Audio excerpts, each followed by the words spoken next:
इस वक्त की बड़ी खबर की ओर। बहन रोहिणी आचार्य के पोस्ट पर तेज प्रताप यादव का बड़ा बयान सामने आया है। उन्होंने कहा और मांग की कि उनको सुरक्षा मिलनी चाहिए।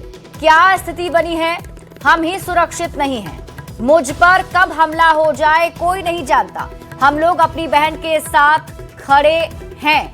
तो तेज प्रताप यादव का ये बड़ा बयान सामने आया है रोहिणी आचार्य के पोस्ट पर।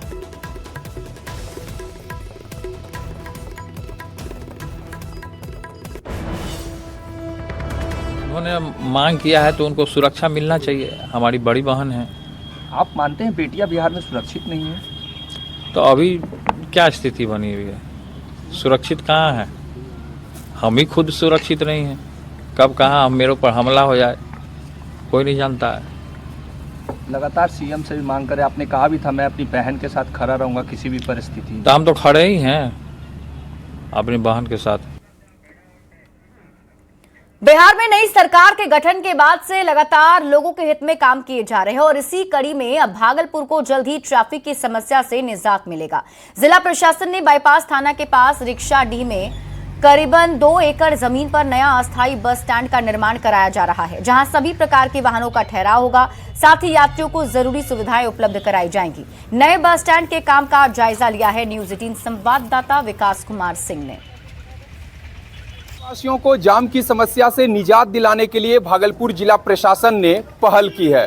बाईपास थाना क्षेत्र के रिक्शाडीह में तकरीबन 2 एकड़ जमीन में अस्थायी बस स्टैंड का निर्माण कराया जा रहा है। तस्वीरों में साफ तौर पर देख सकते हैं कि किस तरह से जो निर्माण कार्य है वो प्रारंभ किया गया है और फिलहाल अस्थायी रूप से यहाँ पर वाहनों का ठहराव होगा। और जाहिर सी बात है कि जिस तरह से शहर में वाहनों का दबाव बढ़ा है तो कहीं ना कहीं लोगों को रोजाना जाम की समस्या से जूझना पड़ता था, लेकिन अब जिला प्रशासन की पहल पर रिक्शाडीह में यह अस्थायी बस स्टैंड का निर्माण कराया जा रहा है। तो कहीं ना कहीं अब शहर को जाम की समस्या से निजात मिलेगी, साथ ही साथ लोगों को भी बड़ी राहत मिलने वाली है। विकास कुमार सिंह, न्यूज 18 भागलपुर।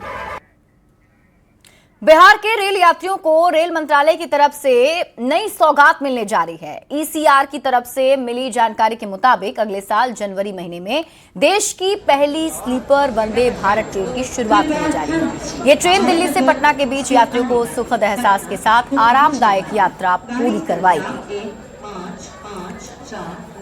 बिहार वासियों के लिए एक बड़ी खबर है और खबर जो है वो ये है कि देश में पहली जो स्लीपर वंदे भारत ट्रेन है वो पटना से दिल्ली के लिए चलेगी और इसकी शुरुआत जो है वो नए साल में होने जा रही है। और इसको लेकर के रेलवे की तरफ से, पूर्व मध्य रेलवे की तरफ से जो है वो तैयारी जो है वो शुरू कर दी गई है। बताते ये चलें कि नई वंदे भारत जो स्लीपर ट्रेन है इसकी कोच जो है वो 15 दिनों के बाद जो है कपूरथला स्थित रेल कोच फैक्ट्री से जो है पटना के लिए रवाना की जाएगी। और यह ट्रेन जो है 140 से 160 किलोमीटर प्रति घंटे की रफ्तार से चलेगी। तेजस राजधानी से करीब 2 घंटा कम समय में ये दिल्ली जो है वो ट्रेन ये पहुंचेगी। तेजस से किराया भी अधिक रहेगा। ट्रेन में 16 कोच होंगे। बताते चले कि इनमें एसी के 3 जो है एसी थर्ड के 11 कोच रहेंगे, एसी 2 के जो है वो 4 कोच रहेंगे, एसी 1 के जो है 1 कोच होगा। यह साथ ही साथ सुरक्षा कवच भी जो है वो लगाया गया है। कवच सिस्टम हादसे की आशंका होने पर ट्रेन को रोक देता है और ट्रेन का जो है इंटीरियर यात्रियों को सुविधा और लग्जरी का एहसास दिलाने के लिहाज से जो है वो डिज़ाइन किया गया है। फिलहाल जो है पटना दिल्ली, पटना लखनऊ गोमती नगर, इसके अलावा पटना वाराणसी, पटना जो है रक्सौल, इसके अलावा जो है पटना कोलकाता जो है वो वंदे भारत ट्रेन जो है वो चल रही है।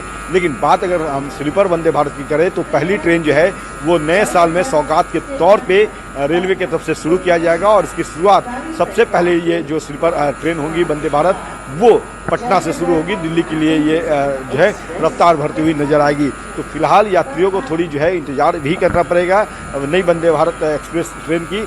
लेकिन कहा जाए तो कहीं न कहीं जो घोषणा रेलवे की तरफ से किया गया था उसकी जल्द ही जो है तस्वीर पटना से दिल्ली के लिए नई वंदे भारत स्लीपर एक्सप्रेस के तौर पे देखने को मिलेगी।